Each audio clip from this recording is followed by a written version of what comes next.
Okay, we're speeding. Whenever you're ready.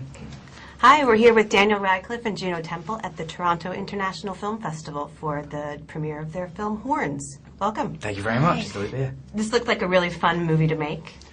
What attracted you guys to Horns? Had you read the book? I read the book after reading the script, Okay. but I hadn't read it before. It was really just the fact that the script was so Wonderful and mad and heartbreaking. Like, I found it's very rare that you read something that's like kind of anarchic and does what it wants and defies genre, and it's got real like horror elements, slasher horror elements, but then has this incredibly emotional love story in the middle of it, and it's like that's such a rare combination that I found it really exciting. Yeah, What about you, Jim? I couldn't agree more. Like the amazing, collection of genres that was in the script, and just how many different feelings it made you feel, and I thought it was such a lovely thing to be a part of this amazingly tragic and wonderful young love affair.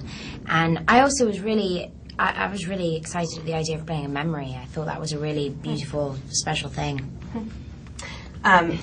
Jack and Diane was also kind of a metaphorical horror movie. What do you think something attracts you to our inner demons? I definitely and also I think young love, that brings out demons in everybody. I really think that, and I think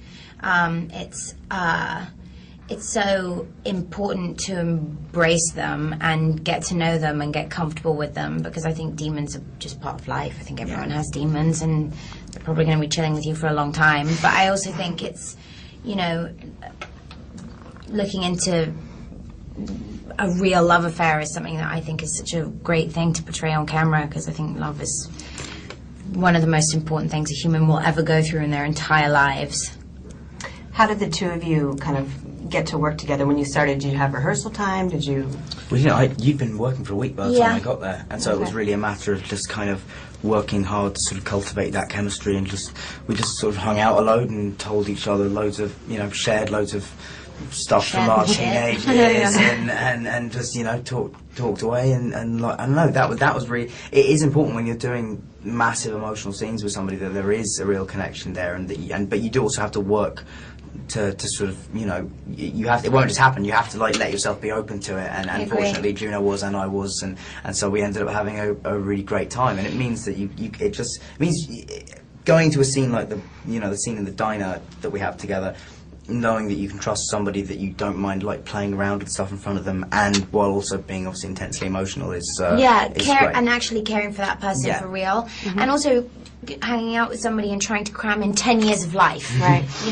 It's such a history of a child. It was such a beautiful history between the young versions of Marion and Egg are so beautiful to watch. It's such a delicate beginning of a love affair that just continues to blossom, and I think we really wanted to do that justice too, especially because it is, some of those flashbacks are these moments of calm and just pure joy in this mad, devilish world.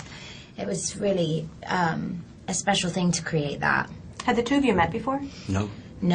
So you just met in the wilds of Vancouver, What was that like on set? It was a great young cast. Did you guys all hang out? And... Oh, it was brilliant. Yeah. I mean, the young cast were around a lot at the same time as we were, and it was also, I had a great time on films when I was young, and so it was awesome to see them all coming in kind of really excited, enthusiastic, and enjoying themselves. And I think they all do a great job in the movie, because that flashback that they all take care of is it's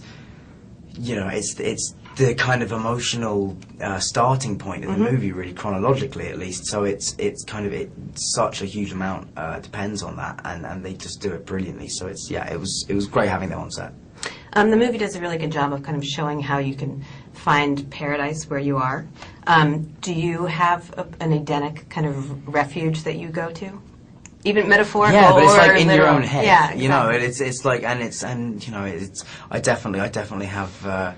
There are some times where I just sort of drift off into my own mind and just and probably look very content for a bit. Where I was like, Imagination is very freeing. Yes, absolutely.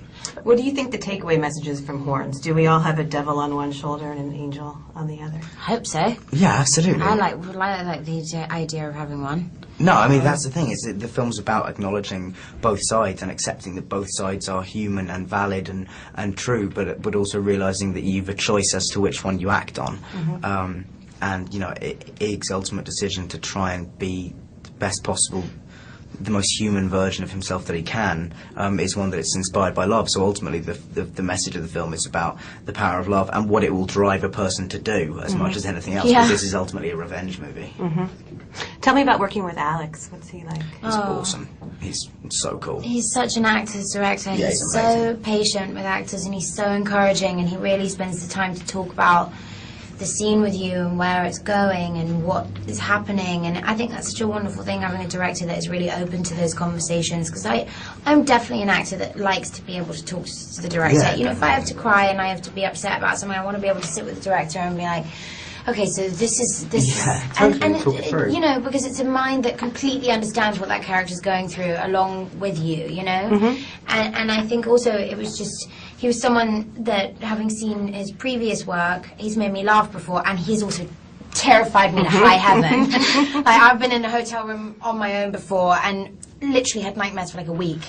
Like, it was, yeah, intense. And I think, you know, I think it's really also sets up the whole shooting experience working with a great director, because you feel the vibe on the set of everyone enjoying being there and wanting to work with everyone around them. And I think the director is kind of the key to all of He that. leads that, of course, absolutely. And you know, Alex had, first of all, the thing that was so impressive about Alex was how he knew exactly what he wanted, but also he would come to every scene with a new vision for how he was going to shoot the scene, or how a way into the scene that was always fascinating and exciting. And I think that, you know, is a really it's very rare that an entire crew just comes to work every day going, what cool thing am I going to get to do today? And Alex is the best kind of director, because Alex is the kind of director that comes to set with his own vision, but also realises that he's got a team of really creative, talented people working all around him, and so he utilises them and accepts that, and he wants input from everyone. And, you know, and that's it's a great environment, because you feel, everyone feels that their opinions are being